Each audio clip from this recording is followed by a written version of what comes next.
Hey everyone, what's up? I'm Mac. I'm back. Today's video is all about my journey from being a student to starting as a full-time associate a couple weeks ago. I'm going to share the steps I took, lessons learned, and some advice for those of you who might be in the same boat, whether you're in college or just trying to land your first job.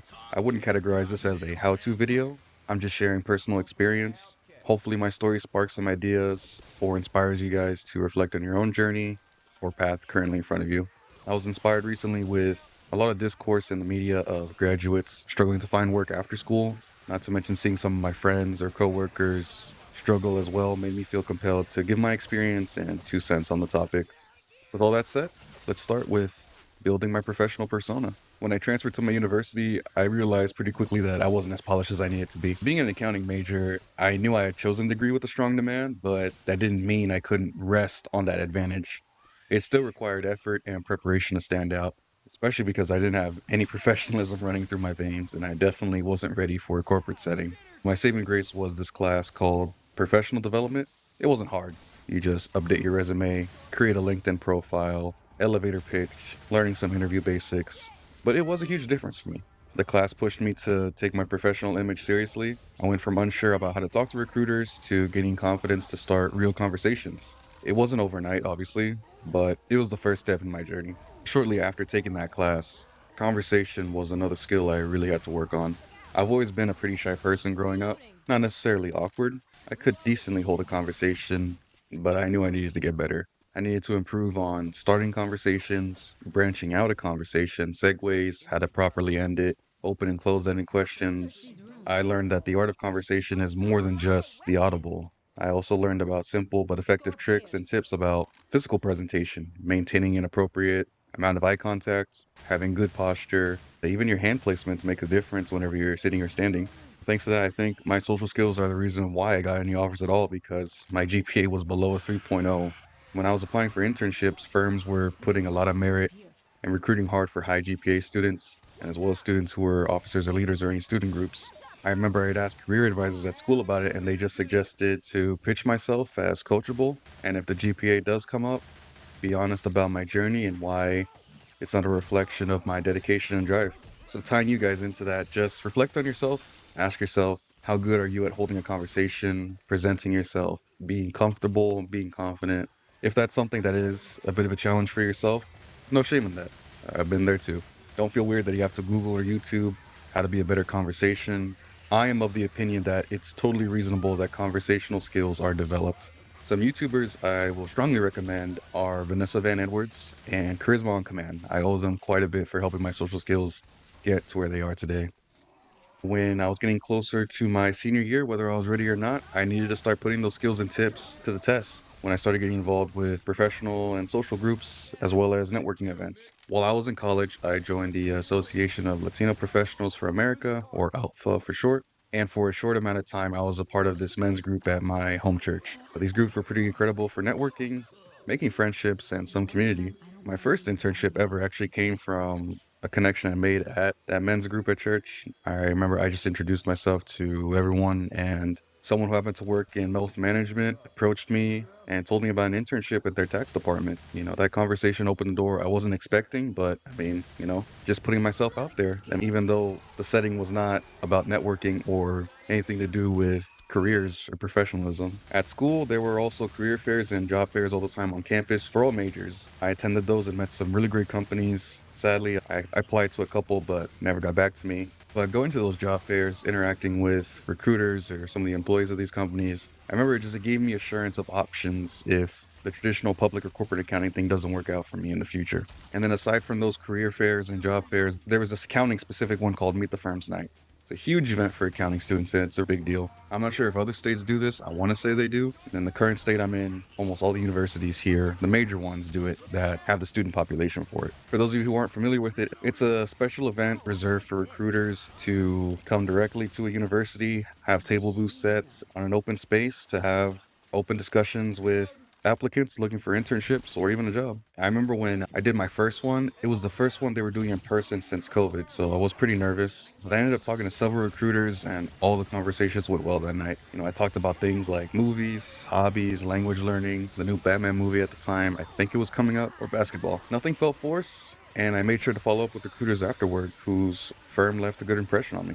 There was this one particular recruiter I reconnected with who set me up for an interview, and that eventually led to one of my internship offers. Segueing into applying, that was not a joke. Over a year and a half, I had to go back and like open my student account again, and I saw that over the course of a year and a half, I applied to 17 firms. I got 5 interviews, and I only got 2 internship offers. So it's a numbers game. Volume is key, but preparation mattered just as much. I tried my best to always research about the firms, have questions prepared, and follow up after interviews. I admit not all of my interviews went smoothly. There were about 2 or 3 firms where I just didn't click with them. Looking back, I realized I didn't do enough research about them as I should have. Other interview and application mistakes were not following up with some firms who didn't give a response, not preparing for an interview and making it obvious I was making up responses on the fly or getting information correctly. One of the final mistakes I can think of during this process was not being more careful about the location of some of these companies. There was an awkward instance where a company was like really far away from where I was, and I just had a really hard time trying to tell them no. And I don't remember how I ended up doing it, but eventually I had to at some point just be like, I'm just not interested. It's too far away. Focusing more on the positive side, for the interviews that went well, here were the key things that made them a success.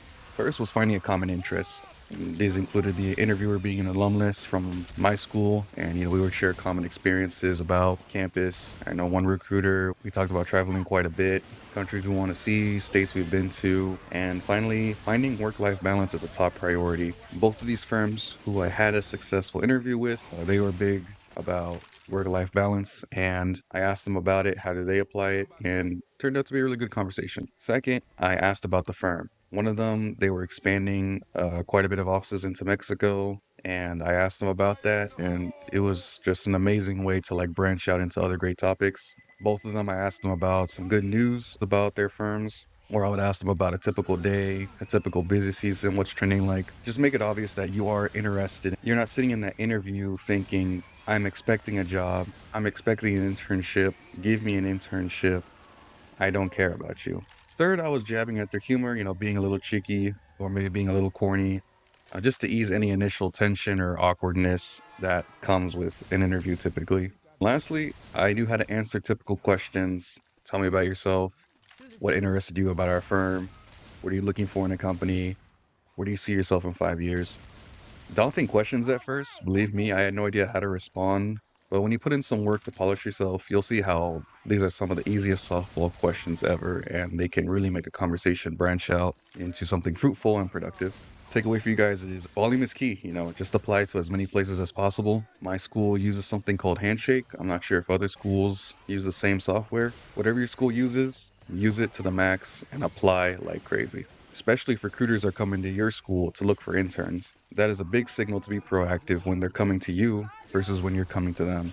Always keep that in mind for anyone in the audience who's still in college right now. However, if you're someone who's not in college at the moment, if you live near a big city, I am positive there's always events going on where professional groups or networking societies host events all the time. I get invited to a handful here and there, just right now with my schedule with work and studying for the CPA exam on the side, and I guess making these videos. Haven't found the time to squeeze myself in there, but they're out there. After all the preparation and interviews, I finally had an internship with my current company.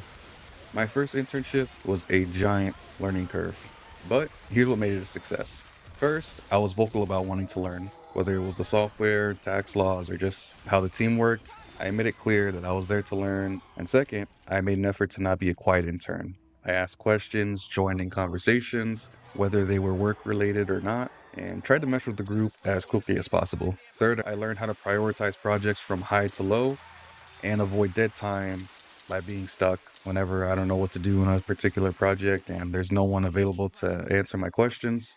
I'll just write it down, save it for later when someone's available, and move on to something else. Number 4, I was my authentic self while keeping it corporate. I jabbed at each professional's humor. Everyone has different levels and tolerance in the corporate setting. You gotta learn what everyone's okay with and what some other people are not. Again, my best advice is just keep it corporate. And also, I shared some of my personality about the shows and music I enjoy, the content on YouTube I typically consume, and gave my comments that were appropriate and had a good delivery on current events. I didn't want to come off as a robot or something. What I was trying to accomplish was trying to see how much of myself can I be here without feeling fake. And as far as I'm concerned, I've been with this company for a while now, and I've never felt I've had to act a certain way. And by the time I returned from my second and third internships with the company, I already felt like I was part of the team.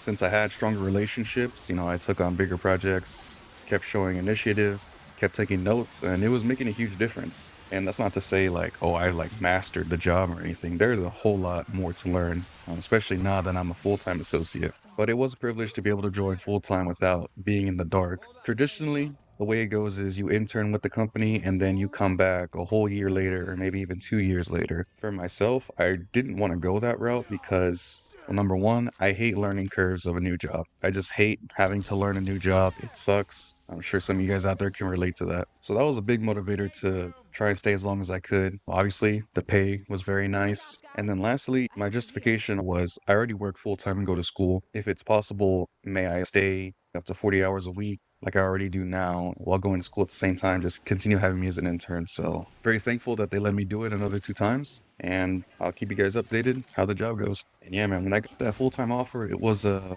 pretty big moment, pretty emotional. I don't come from a very privileged background. Finances have been a big struggle when I was growing up. We were never dirt poor, but we also were never well off either. Just a lot of up and downs growing up in my household. A lot of things that were out of my parents' control. Without getting into too much details and too personal, it was a big step. I felt all the preparation I made, the resume building, the LinkedIn stuff, my classes, it was worth it. It was a really great experience. So put this video in a nice little bun.